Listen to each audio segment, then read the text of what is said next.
عزیز محترم جب ہم موضوعات کی طرف آتے ہیں تو ماہ مبارک رمضان میں کسی ایک موضوع کو اٹھا کر دیکھ لیجئے ایک لمبی فہرست نکلتی ہے، ایک موضوع سے موضوعات نکلتے ہیں۔ اب ظاہر ہے ماہ مبارک رمضان کے اندر خود اگر ماہ مبارک رمضان کے حوالے سے گفتگو کریں آپ، جو ایک انسان کا وظیفہ اس کے حوالے سے گفتگو کریں، جو ہدف اللہ سبحانہ و تعالیٰ نے دیا لعلکم تتقون، تقوی کے متعلق آپ دیکھیں خطبہ حمام کے حوالے سے جو مولا کائنات علی ابن ابی طالب امیر المومنین امام المتقین علی علیہ السلام نے جو فرمایا، اور اس کے بعد پھر جو مناسبتیں ہیں، بی بی خدیجہ الکبریٰ سلام اللہ علیہ کی وفات جو ہے نا وہ گزری ہے، امام حسن مجتبیٰ علیہ السلام کی ولادت جو ہے نا وہ آنے والی ہے، پھر ایام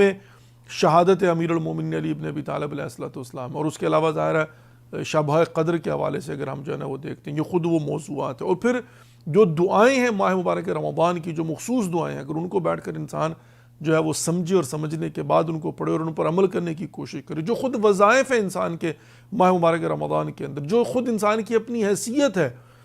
چونکہ میں نے بارہا یہ بات عرض کی ہے، میں صرف تذکرۃ اس کو ایک مرتبہ سے پھر عرض کرنا چاہتا ہوں، اللہ ولی الذین آمنوا یخرجهم من الظلمات الی النور والذین کفروا اولیاؤہم الطاغوت یخرجونہم من النور الی الظلمات اولئک اصحاب النار هم فیہا خالدون۔ اچھا اب ظاہر ہے یہاں پر ایک سوال بھی کریٹ ہوتا ہے، میں اس پر بھی تھوڑی سی آپ کو جو ہے وہ توجہ آپ کی مبذول کروانا چاہتا ہوں کہ یہاں پر جو ہے جو تو صاحبان ایمان ہے ان کا ایک ولی ہے جسے اللہ کہا جاتا ہے، اور پھر اللہ الذین جاہدوا فینا لنہدینہم سبلنا، پھر اللہ سبحانہ و تعالیٰ انسان کے لیے راستے کھولتا ہے۔ اور میں نے پہلے بھی یہ بات عرض کی ہوئی ہے، صرف ریمائنڈ کے طور پر جو ہے نا یہ بات عرض کر رہا ہوں کہ یہ جتنے راستے ہیں جو ہدایت کے راستے ہیں، وہ مسجد سے ہو، وہ ممبر محراب سے ہو، وہ کسی بھی حوالے سے، وہ درس اخلاق کے ذریعے ہو، وہ مجلس اعزاء کے ذریعے ہو، وہ کہیں پر گیدرنگ کے ذریعے ہو، وہ پڑھنے پڑھانے کے ذریعے ہو، سمجھنے سمجھانے کے ذریعے ہو، کہیں پر بھی آرٹیکل لکھ کر ہو، سوشل میڈیا کا استعمال کرنا ہو، میڈیا کا استعمال کرنا ہو، کسی بھی حوالے سے، قرآن پاک ہے،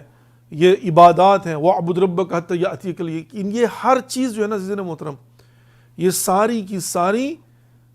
اللہ سبحانہ و تعالیٰ ایک ولی، اللہ ولی الذین آمنوا، جو صاحبان ایمان ہیں ان کا ولی اللہ ہے۔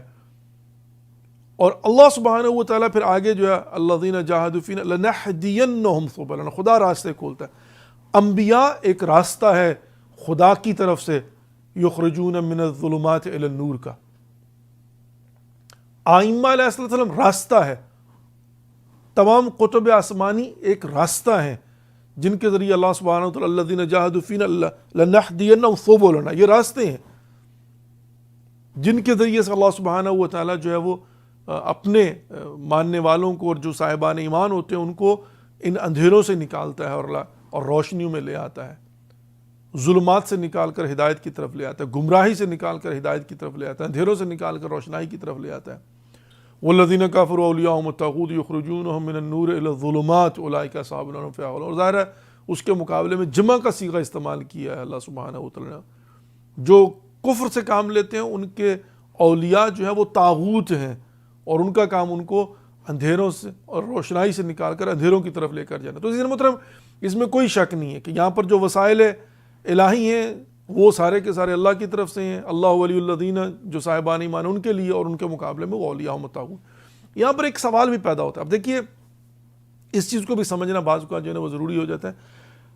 بعض اوقات انبلیویبل، انسان کو یقین نہیں آتا، انسان جو ہے نا وہ عجیب، انسان کہتا ہے واقعہ ایسا ہی ہے کہ اللہ سبحانہ و تعالیٰ نے جو ماہ مبارک رمضان میں انسان کو سٹیٹس عطا فرمایا ہے، اللہ سبحانہ و تعالیٰ جو انسان کو بار بار بلاتا ہے، اذا سألک عبادی انی فانی قریب اجیب دعوت الداع اذا دعان، اللہ سبحانہ و تعالیٰ جو ہے وہ خود بلاتا ہے، اے میرے حبیب اگر تم سے میرے متعلق یہ سوال کریں تو ان کو کہہ دیجئے کہ میں تو تمہارے قریب ہوں، اور جب بھی کوئی پکارنے والا پکارتا تو اس کی پکار کو میں سنتا ہوں اور اس کو قبول کرتا ہوں، یعنی منزل اجابت تک جو ہے نا پہنچاتا ہوں، رائٹ۔ اب ظاہر ہے اللہ سبحانہ و تعالیٰ انسان کو بلاتا ہے، انسان کو سٹیٹس عطا فرماتا ہے، انسان کو خود خدا بہانے ڈھونڈتا ہے معاف کرنے کے۔ ماہ مبارک رمضان جیسی جو رحمات و برکات اللہ سبحانہ و تعالیٰ نے انسان کے لیے عنایت فرمائی، یہ کوئی معمولی بات نہیں ہے،